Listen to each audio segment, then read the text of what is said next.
Welcome sa Dries TV. Kung interesado ka sa ganitong news, huwag kalimutang isubscribe ang ating YouTube channel. Maraming salamat! Welcome back again sa ating YouTube channel mga kakimpaw, and sa update natin ito ang pag-uusapan natin ay tungkol sa mga importanteng ganap kina Kim and syempre kay Paolo Avellino.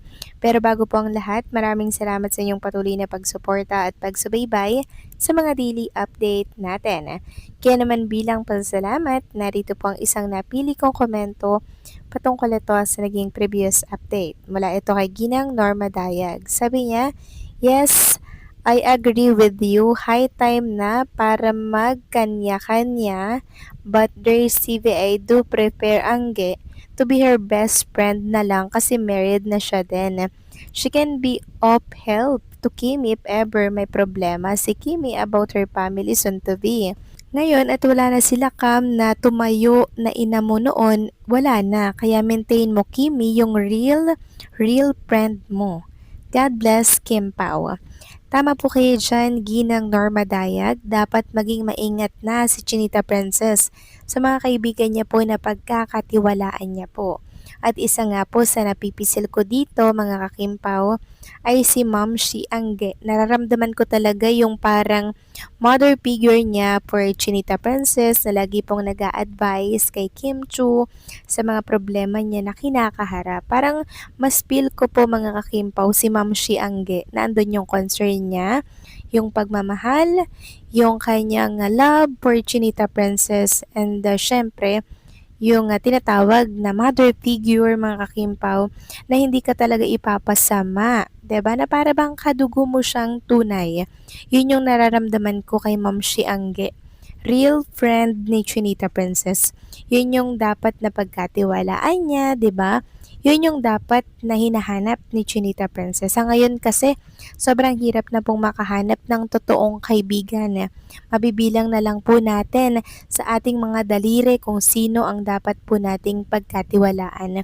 Mabuti na siguro yung isa na lang mga kakimpaw, no? Si Ma'am Shiangge, sapat na for Chinita Princess kahit wala po si Bella. Pero syempre, sana po ay maayos yung kanilang friendship, 'di ba? Kasi may pinagsamahan pa rin naman sila. Yun nga lang, hindi na po katulad ng dati.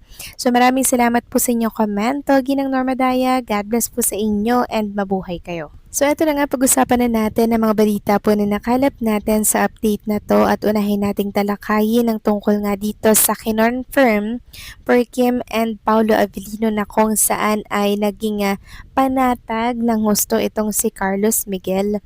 Sabi niya nga dito, "Out in the Badiday has confirmed it regarding hashtag Kim Pao. Thanks a lot. I'm so happy." So pa-share naman kung ano yung kinonfirm na yan ni Out in the Badiday. Tungkol ba ito sa status ng relationship ni Kim and Paolo na kung saan ay visible na naman sa publiko. Then sabi pa ni Carlos Miguel, "Kahit napaka-init ngayon, kilig na kilig ako, Kapuso Rants. Napigan natin si Out in the Badiday na mag-spill ng tea sa GDM. Matutulog akong masaya at contented." Naku, i-share mo naman yan, Carlos Miguel, kung ano yung shinare sa'yo ni Out in the Badiday. At kalakip nga po ng post na yan, itong picture ni Kim and Paulo na kung saan ay inedit po ni Carlos Miguel na para bang totoo mga kakimpaw, no? Pero edited lang yan, pero nakakapagbigay po ng kasiyahan sa ating mga Kimpaw fans. Samantalang pag-usapan naman natin ang picture na nasa screen po ninyo mga kakimpaw. Makikita nyo dyan si Chinita Princess. Nakahawak po yung kanyang kamay sa tummy po ng magiging ng asawa nitong si Robbie, mga kakimpaw. Wife po ni Robbie yan. So preggy po siya at umattend din siya sa naging birthday party ni Darren. Kaya po sila ay nagkita-kita ni Chinita Princess dito. So nakita natin yung kasiyahan dito ni Chinita Princess na para bang sabik na sabik po siya na magkaroon din po ng kanyang baby. Pero syempre, in the right time, mangyayari yan.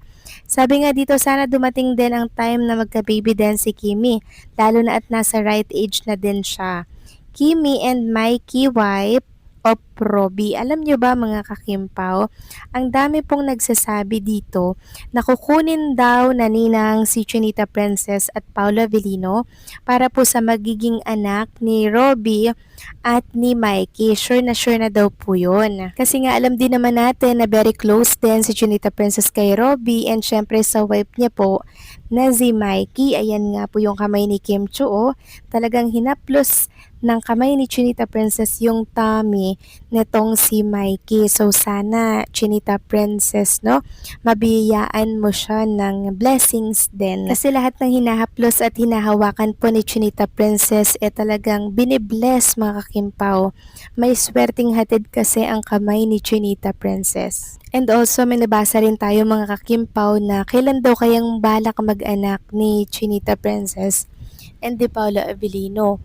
Meron namang nagsasabi na wala naman daw dapat tayong isipin kasi nagpa-freeze na nga ng egg cell si Chinita Princess at kung sakali man na umabot ng 40 years old at wala pa rin daw nagiging anak, pwede naman po mag-decide daw si Chinita Princess kung gusto niya nang magkaanak since meron na nga po siyang pina-preserve na egg cell. Sabi nga po dito mga kakimpa, wala namang problema kay Kimi dahil nakapag-freeze naman na siya ng egg niya. At 40 pwede na siyang mag-anak according sa napanood ko sa na video na Corina show niya. Sa TV yata yun, TV5 yata yun, dapat daw ang mga babae ngayon late na mag-asawa due to overpopulated na magpa-freeze na lang daw ng egg at hanggat bata pa at kung mga 40s, pwede na siyang maging nanay, ipahanda na siya. Yes mga kakimpaw, yan talaga yung purpose kung bakit nagpa-freeze po siya ng kanyang egg cell. Kung baga siya po yung nasusunod kung kailan niya balak magkaanak, 'di ba? Ang importante dito at least nakapag-preserve na siya. Kahit anong oras, kahit anong kailan niya po gustuhing magkaanak, pwedeng-pwede.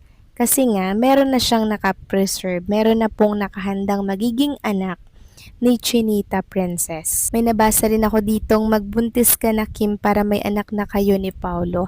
Yes naman mga kakimpaw, nakaplano po yan. Sa ngayon kasi hindi pa po yan priority ni Kim and Paolo kasi ang dami po nilang project, marami po nilang offer na kailangang tapusin.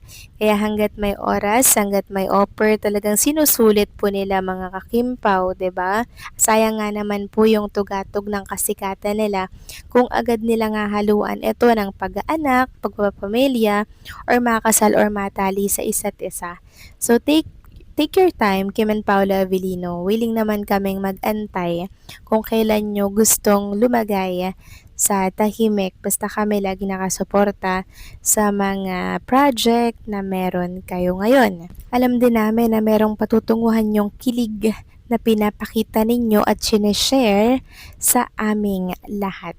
Kaya manifesting by next year ay matuloy na itong pinakaantay ng lahat. So paano mga kakimpaw, hanggang dito na lamang po ang update natin. Maraming salamat sa patuloy na pagsuporta.